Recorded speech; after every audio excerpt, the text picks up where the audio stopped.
क्या होता है, आपने वो कहानी सुनी होगी ना, है ना, सुकरात का नाम आपने सुना होगा। जाते जाते आप एक कहानी सुनते जाओ। सुकरात का नाम आपने सुना है?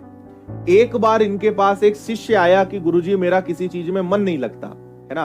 तो उन्होंने कहा कि यार मैं जब भी पढ़ने बैठता हूँ, आपके साथ भी होता है, जब भी पढ़ने बैठता हूँ मेरे दिमाग में पता नहीं क्या क्या ख्यालात आते हैं, किसी और के ख्यालात आते हैं, कुछ और दिमाग में चलता है, घर वालों की डांट सुनाई देती है, इनका प्रेशर उनका प्रेशर, पढ़ने में मन नहीं लगता है ना, और बहुत दिमाग भटकता है। तो इसने कहा कि ठीक है, कल तुम एक काम करो, सुबह 5 बजे आना, तुम्हें मैं जो है एक नदी में स्नान कराने के लिए लेकर जाऊंगा। शिष्य अगले दिन सुबह 5 बजे आ जाता है ना, स्नान करने के लिए सुकरात जो है उसको लेकर चलता है कि ठीक है चलो।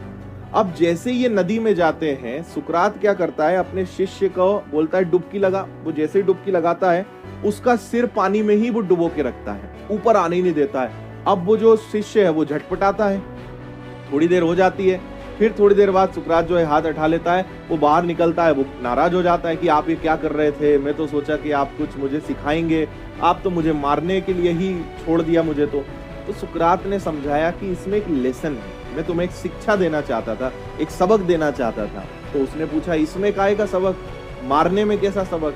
तो उन्होंने कहा कि जब तुम्हारा मुंह पानी के अंदर था तब तुम्हारे दिमाग में क्या चल रहा था? तो उसने कहा कि मेरे दिमाग में एक ही चीज चल रही थी कि मेरा दम घुट रहा है, मुझे कैसे भी करके बाहर निकलना है।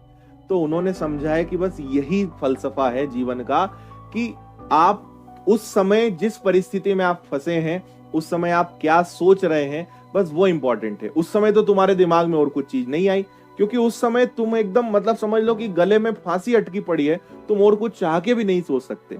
बस ये कला तुम्हें डेवलप करनी पड़ेगी कि जो तुम्हारा लक्ष्य है, जो तुम चाहते हो, कैसे भी करके बस उस पर फोकस रहना है, उससे बाहर निकलना है, बाकी किसी चीज पे ध्यान नहीं लगाना है।